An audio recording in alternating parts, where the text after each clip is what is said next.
Texas, 1881. The sun hung low and hot over the dust-bitten edges of a dying town. Cattle bawled and boots dragged over the clay roads as the final livestock auction of the season wound down. Men stood shouting in whiskey-breath circles, exchanging coin and curses. But in the corner of a corral where most had turned their backs, something else was being offered. Something not quite horse, not quite human. A drunk man yanked a rope tied to the wrist of a girl no older than 19. Dirt caked her feet, and her dress hung in tatters. "She don't talk, don't hear neither," he slurred. "But she's strong, cleans, quiet, dirt cheap." The men laughed, but one didn't. Silas Carrion stood just outside the circle, quiet, unreadable. And then, he stepped forward. The town of Dry Hollow was nothing more than splinters and sun, with a saloon on one end and dust on the other.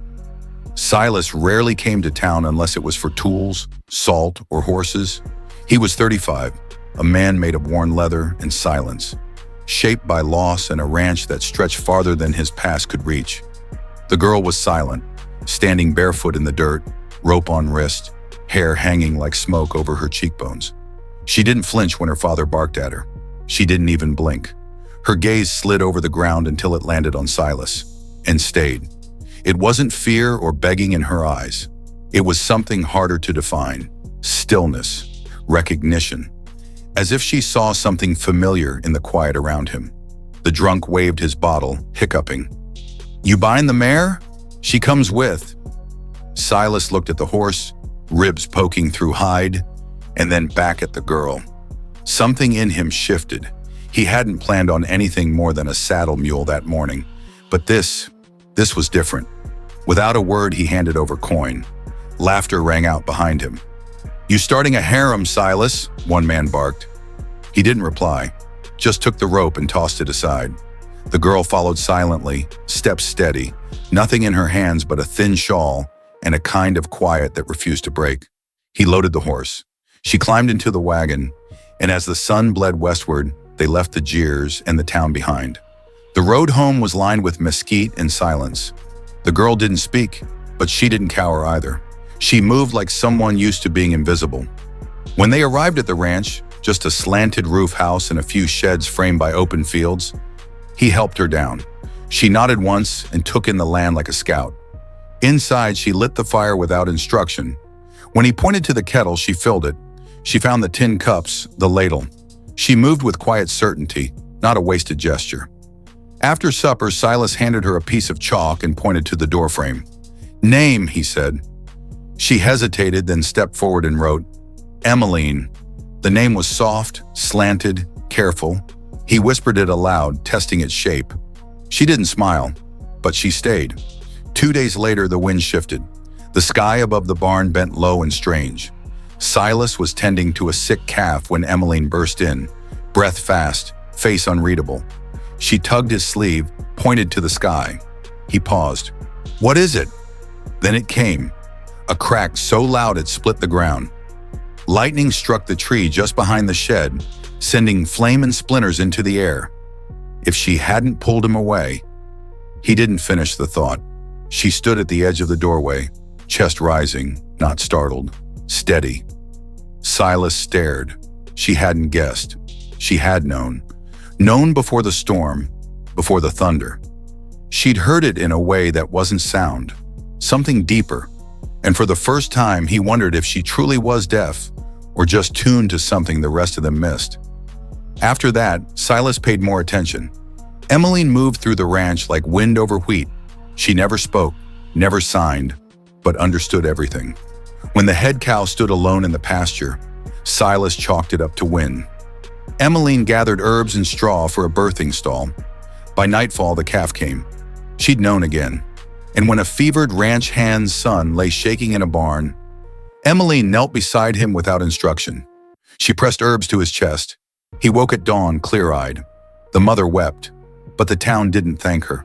They whispered, called her strange. A preacher's boy claimed she cursed a goat with a look. Fear spread like wildfire. And one day they came, 8 of them, with torches. Not lit, but ready. They stood at Silas's gate, boots kicking dust. "We want her gone," one said. She hears what she shouldn't. Emmeline stood inside, unseen, but she'd heard them long before they spoke. Silas faced the crowd, arms folded. "She's mute," he said. "That ain't the same as deaf," someone snapped. "She talks to animals. Knew a storm before it hit. It ain't right." Silas didn't move. "She's the only one who listens. Not with ears, with everything else." They muttered, but none stepped forward. "I've lived 35 years," he said, "and no one's ever heard me. Not my silence, not my grief. But she does. You want her gone, you go through me." No one moved. Eventually they left. Emmeline stepped out after they were gone and placed her hand quietly on his shoulder. One evening, just before the first freeze, Silas returned from the far pasture, limping, bloodied, bruised. His horse had spooked on loose shale. He'd hit a root hard. Emmeline met him at the door. She didn't ask, didn't speak, just helped him sit, cleaned his wound, and pressed a salve against the skin. Her hands were steady, warm. He whispered, "You always know." She didn't answer. Instead, she pressed his hand to her chest, just over her heart. And for a moment, he felt it. Not her pulse, but her trust. The next morning, he left a note on the table. It read, "I want to hear your heart, if you'll let me listen with mine." She ran her fingers across the words.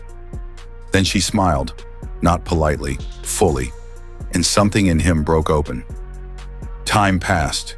They moved like seasons, subtle but sure. Emmeline never asked for words. She taught him signs.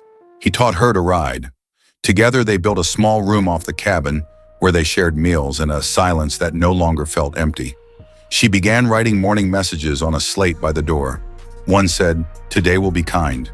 Another, "I feel rain coming." The town softened. A few came with pie, questions, small offerings. One widow brought a scarf.